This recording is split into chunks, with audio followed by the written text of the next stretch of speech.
Hi, I'm Tony Jones. Here's a bonus question we couldn't fit on Q&A. It's from Ali Clark. The race to gain entry into opportunity classes and selective schools is seeing 10-year-olds studying through their holidays and anxiety levels at concerningly high levels. On top of this, these schools are increasingly being filled by the rich, and they're concentrated in wealthy metropolitan areas. Are selective schools just widening gaps between rich and poor, the country and the city, and creating mental health problems in our youth? Gabby, we'll start with you. No. What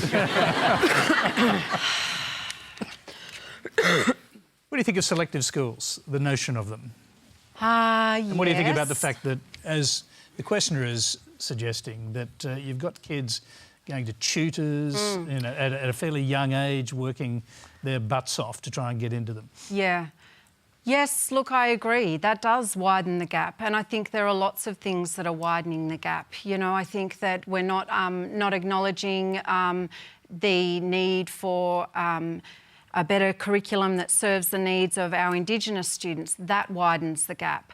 You know, any time we do something in education, it's not good enough just to say what's working. We need to think about under what conditions does this work? And I think that's probably the question we need to ask around that, because, you know, to have 10-year-olds that are cramming to get into a school, that's a tragedy. That's not what learning's about. We've missed the mark. Jennifer, what do you think? I think if you've got a child who needs to spend their whole holidays cramming, or if it's for selective entry into a selective high school, then that's really setting a very, very, a huge kind of, a huge burden for them throughout the rest of their schooling. If they need to do that to be accepted or to gain a place in one of those schools, then that's the way they're going to have to continue throughout their whole schooling. And I think that's a really tough call. And so while selective schools, I think, you know, they do serve a purpose. I think that it is helpful for children who are academically gifted to be educated with other children who are also academically gifted. But I think, you know, something Eddie said earlier was that sometimes those good intentions can become skewed, and the race to get into those schools just takes on a whole new level of stress, and it's an unintended consequence. Apartheid, this is pretty much a New South Wales phenomenon, but you do live here. What do they do this in Finland? Do they have selective schools? Nope. And I just have 4 words for you. Let the children play.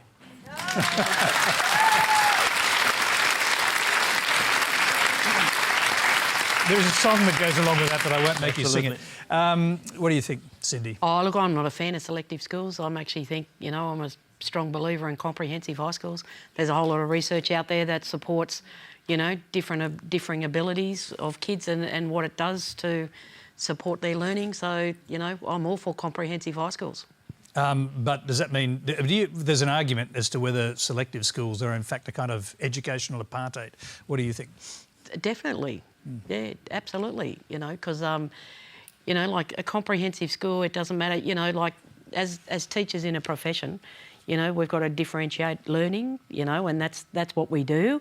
And if, you know, we've got a range of abilities in our classrooms, then we need to cater for each of those needs. And that's what a teacher's taught, and that's why we go into the profession. We don't need selective high schools to cream off a top row who think they're possibly better than us. Eddie, so that economic apartheid line was a headline in the Sydney Morning Herald, doing a whole series on selective high schools, and you went to one. Did you feel like you were being creamed off and chosen as... Were you one of the chosen... Did you feel like one of the chosen people when you were there? Let's put it that way. I don't think I've ever felt like I've been creamed off, but just to... Thanks, Ali, for your question. I think for me... OK, let me catch it in these terms. So, full disclaimer, went to a selective high school, taught at one for many years.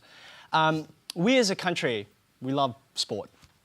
It's one of our characteristic qualities. We believe in identifying elite sportsmen and sportswomen.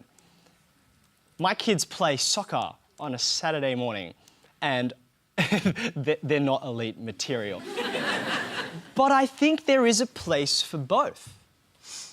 I resist the dichotomy that it's just we do it and it's going to be, you know, it's an economic situation that people are going to go for something that they are going to fight for if they know they can get better outcomes, academic or social or otherwise, or we just turf the system. Every system is a compromise, every one. For me, in some way, I can't answer this question clearly because I am who I am in many ways, for better and for worse, because of having inhabited that system. So I'm completely biased. All I can speak to is what I gained from that. The difficulties that I've absolutely seen, I'll never forget watching the ambulance go out of my school because a girl had taken, just before an exam, a whole packet of Nurofen because she was about to go into an exam and she saw no other way because of that pressure that she spoke of. That's real, that's awful. There are more things complex at play than just we do selective schools or not. Well, Eddie, one way or the other, you've obviously given back a great deal and you continue to do so. So we thank you for that. And that's all we have time for. So please thank also our questioner, Ali Clark.